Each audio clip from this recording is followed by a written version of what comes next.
इसके पहले हम लोगों ने शरद जोशी का तुम कब जाओगे अतिथि पढ़ना शुरू किया था।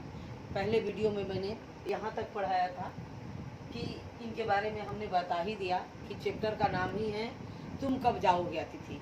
इससे पता चल रहा है कि मेज़बान इतना ज़्यादा परेशान है कि वो बार बार उसके मन में ये बात उठ रही है कि वो बार बार अतिथि को कह दे कि तुम कब जाओगे अतिथि। अर्थात आए हुए मेहमान से मेज़बान कुछ ज़्यादा ही परेशान हो गया है, लेकिन मेहमान है कि जाने का नाम ही नहीं ले रहा।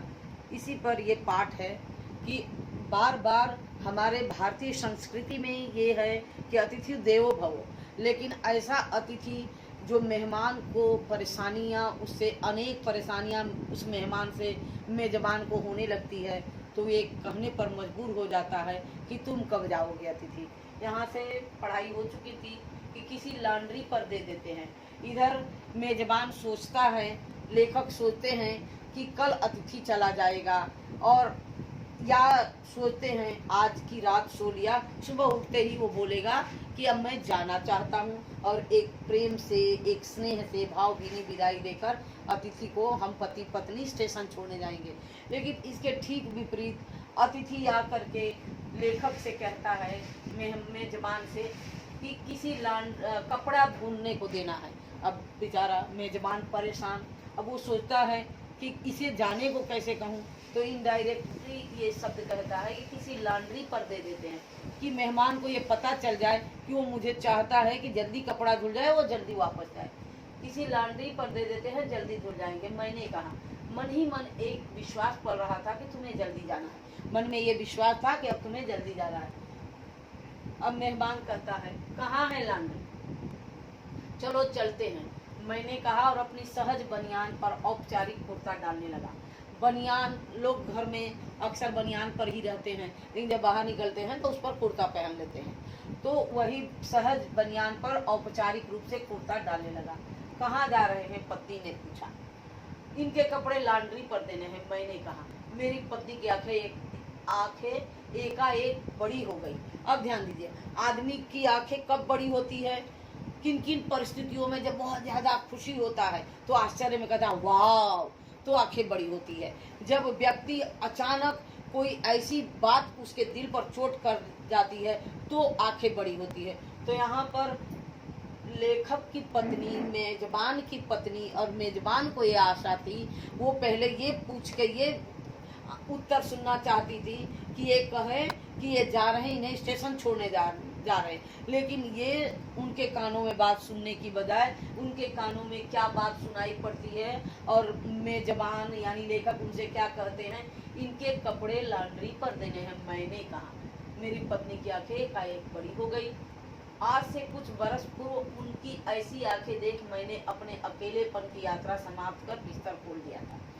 जब कोई कहीं जाता है, जैसे मान लीजिए आर्मी वाले हैं, तो उनके बेडिंग हमेशा बधी रहती है, वो अपना जो लेकर के चलते हैं बिस्तर, और जो उनके स्लीपिंग बैग वगैरह होते हैं। इसी तरह पहले लोग बाहर जा रहे होते हैं तो सामान लेते हैं, तो लेखक अकेले कहीं जा रहे थे और इनको अकेले, पत्नी यहीं घर रह गई, तो इनको जाते हुए इनकी पत्नी बड़ी दुखी हुई।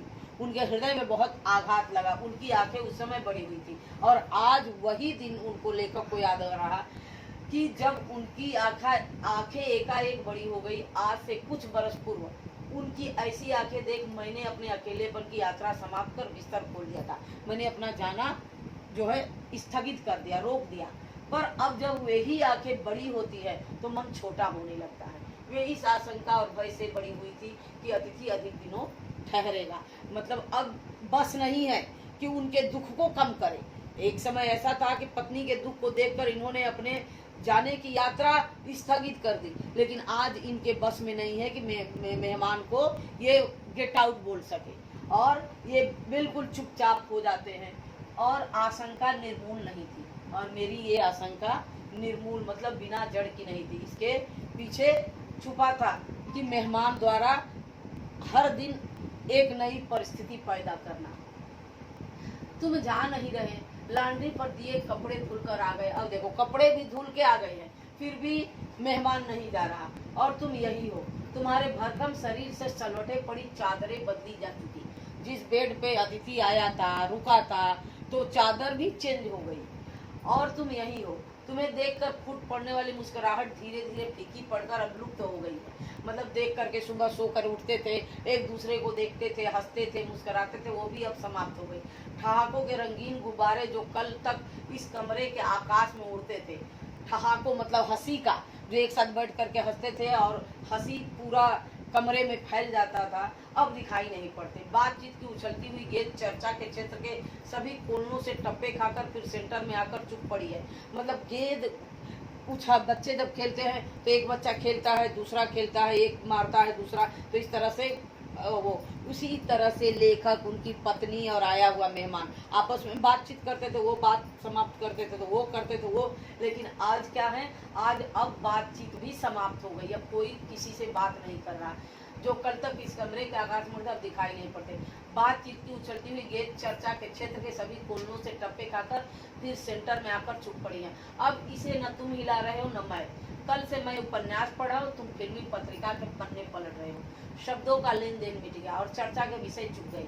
परिवार, बच्चे, नौकरी, फिल्म, राजनीति, रिश्तेदारी, तबादले, पुराने दोस्त, परिवार नियोजन, महंगाई, साहित्य और यहाँ तक कि आंख मार मार कर हमने पुरानी प्रेमिकाओं का भी जिक्र कर लिया। और अब एक चुप्पी है। मतलब ये तमाम, कभी राजनीति पर, कभी पढ़ते थे तो पुरानी प्रेमिकाओं के साथ कैसे मिलते थे, वो सारी बातें समाप्त हो गई।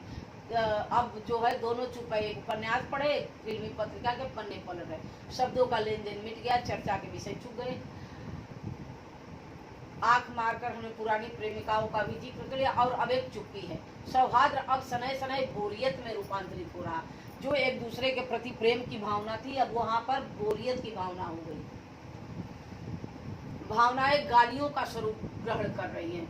जो एक दूसरे के प्रति अच्छी भावना थी, वो गालियों का रूप ले रही। पर तुम जा नहीं रहे।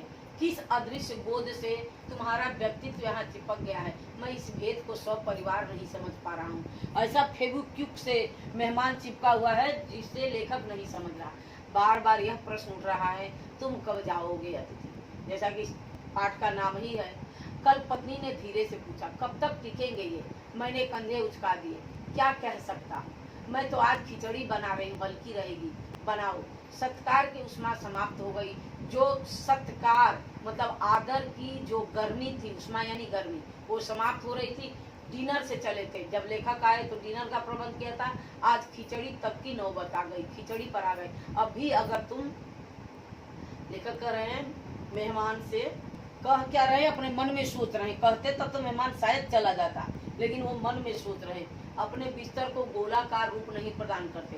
पहले क्या होता था, आज तो बेड हमेशा लगा ही रहता लोगों के घरों में, लेकिन पहले मेहमान आता था या रात में सोते समय ही बिस्तर लगाते थे, सुबह बिस्तर फिर तह करके एक जगह रख दिया जाता था, तो उसे ही गोलाकार कह रहे हैं कि अपने बिस्तर को गोलाकार रूप नहीं प्रदान करते तो हमें उपवास तक जाना होगा। तुम्हारे मेरे संबंध एक संक्रमण के दौर से गुजर रहे हैं। संक्रमण का तात्पर्य होता है एक स्थिति से दूसरे स्थिति में जाना। जैसे आप लोग याद करिए, 14 जनवरी को संक्रांति होती है, अर्थात सर्दियां धीरे धीरे अब समाप्त होती है और गर्मी प्रवेश करती है।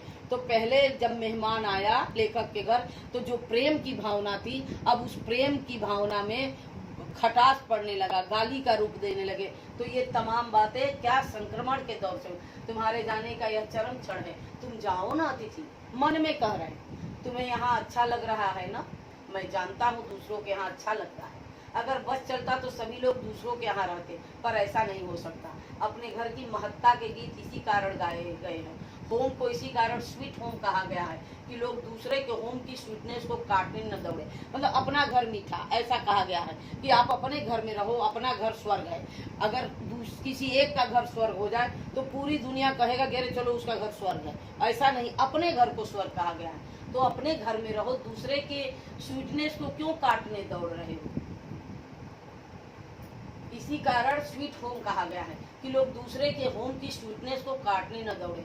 तुम्हें यहाँ अच्छा लग रहा है, पर सोचो प्रिय कि शराफत भी कोई चीज होती है और गेट आउट भी एक वाक्य है जो बोला जा सकता है। हम कितने दिन चुप रहेंगे, लेखक ये कह रहा कि हम कितने दिन चुप रहेंगे, कितना बर्दाश्त करेंगे। शराफत भी एक चीज होती है, एक शब्द ऐसा भी है कि कहीं ऐसा ना हो कि मजबूर होकर तुम्हारे सामान बाहर फेंक दे और गेट आउट कर दे। अपने खर्राटों से एक और रात गुंजायमान करने के बाद कल जो किरण तुम्हारे बिस्तर पर आएगी वह तुम्हारे यहाँ आगमन के बाद 5वें सूर्य की परिचित किरण होगी, अर्थात अतिथि लेखक के यहाँ 4 दिन तक है, सूर्य की परिचित किरण होगी। आशा है वह तुम्हें चूमेगी और तुम घर लौटने का सम्मानपूर्ण निर्णय ले लोगे। मेरी सहनशीलता की वह अंतिम सुबह होगी, उसके बाद मैं स्टैंड नहीं कर सकूंगा और लड़खड़ा जाऊंगा।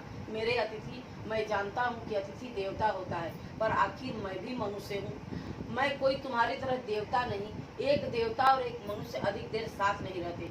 देवता दर्शन देकर लौट जाता है, तुम लौट जाओ अतिथि, इसी में तुम्हारा देवत्व सुरक्षित रहेगा। यह मनुष्य अपनी वाली पर उतर सके उसके पूर्व तुम लौट जाओ। उफ, तुम कब जाओगे अतिथि?